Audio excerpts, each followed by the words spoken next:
Jean chapitre 6. Après cela, Jésus s'en alla de l'autre côté de la mer de Galilée, de Tibériade. Une grande foule le suivait, parce qu'elle voyait les miracles qu'il opérait sur les malades. Jésus monta sur la montagne, et là il s'assit avec ses disciples. Or la Pâque était proche, la fête des Juifs. Ayant levé les yeux, et voyant qu'une grande foule venait à lui, Jésus dit à Philippe, « Où achèterons-nous des pains pour que ces gens aient à manger? » Il disait cela pour l'éprouver, car il savait ce qu'il allait faire.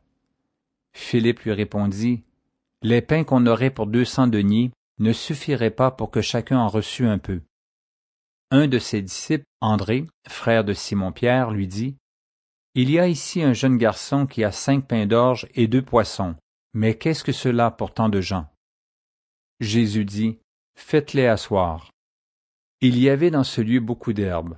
Ils s'assirent donc au nombre d'environ 5000 hommes. Jésus prit les pains, rendit grâce, et les distribua à ceux qui étaient assis. Il leur donna de même des poissons, autant qu'ils en voulurent. Lorsqu'ils furent rassasiés, il dit à ses disciples, « Ramassez les morceaux qui restent, afin que rien ne se perde. » Ils les ramassèrent donc, et ils remplirent 12 paniers avec les morceaux qui restèrent des 5 pains d'orge, après que tous eurent mangé. Ces gens, ayant vu le miracle que Jésus avait fait, disaient, « Celui-ci est vraiment le prophète qui doit venir dans le monde. » Et Jésus, sachant qu'il allait venir l'enlever pour le faire roi, se retira de nouveau sur la montagne, lui seul. Quand le soir fut venu, ses disciples descendirent au bord de la mer. Étant montés dans une barque, ils traversaient la mer pour se rendre à Capernaum. Il faisait déjà nuit, et Jésus ne les avait pas encore rejoints. Il soufflait un grand vent et la mer était agitée.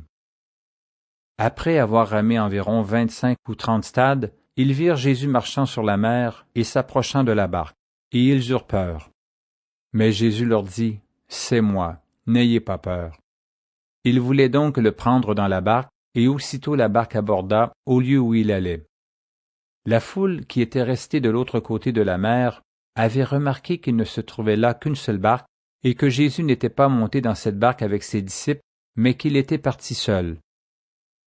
Le lendemain, comme d'autres barques étaient arrivées de Tibériade, près du lieu où il avait mangé le pain, après que le Seigneur eut rendu grâce, les gens de la foule, ayant vu que ni Jésus ni ses disciples n'étaient là, montèrent eux-mêmes dans ces barques et allèrent à Capernaum à la recherche de Jésus.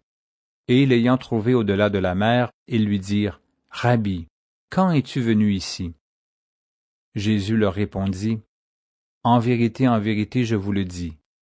Vous me cherchez, non parce que vous avez vu des miracles, mais parce que vous avez mangé des pains et que vous avez été rassasiés. Travaillez, non pour la nourriture qui périt, mais pour celle qui subsiste pour la vie éternelle, et que le Fils de l'homme vous donnera, car c'est lui que le Père, que Dieu a marqué de son sceau. » Ils lui dirent, « Que devons-nous faire pour faire les œuvres de Dieu? » Jésus leur répondit, « L'œuvre de Dieu, c'est que vous croyez en celui qui l'a envoyé. » « Quel miracle fais-tu donc, lui dirent-ils, afin que nous le voyions et que nous croyions en toi? Que fais-tu? Nos pères ont mangé la manne dans le désert, selon ce qui est écrit, il leur donna le pain du ciel à manger. » Jésus leur dit, « En vérité, je vous le dis. Moïse ne vous a pas donné le pain du ciel, mais mon Père vous donne le vrai pain du ciel. Car le pain de Dieu, c'est celui qui descend du ciel et qui donne la vie au monde. » Ils lui dirent, « Seigneur, donne-nous toujours ce pain. » Jésus leur dit, « Je suis le pain de vie. Celui qui vient à moi n'aura jamais faim, et celui qui croit en moi n'aura jamais soif. Mais je vous l'ai dit, vous m'avez vu et vous ne croyez point. Tous ceux que le Père me donne viendront à moi, et je ne mettrai pas dehors celui qui vient à moi. Car je suis descendu du ciel pour faire, non ma volonté, mais la volonté de celui qui m'a envoyé. Or, la volonté de celui qui m'a envoyé, c'est que je ne perde rien de tout ce qu'il m'a donné, mais que je le ressuscite au dernier jour. La volonté de mon Père, c'est que quiconque voit le Fils et croit en lui ait la vie éternelle, et je le ressusciterai au dernier jour. » Les Juifs murmuraient à son sujet parce qu'il avait dit, « Je suis le pain qui est descendu du ciel. » Et il disait, « N'est-ce pas là Jésus, le fils de Joseph, celui dont nous connaissons le père et la mère? Comment donc dit-il, « Je suis descendu du ciel » ? Jésus leur répondit, « Ne murmurez pas entre vous. Nul ne peut venir à moi si le Père qui m'a envoyé ne l'attire, et je le ressusciterai au dernier jour.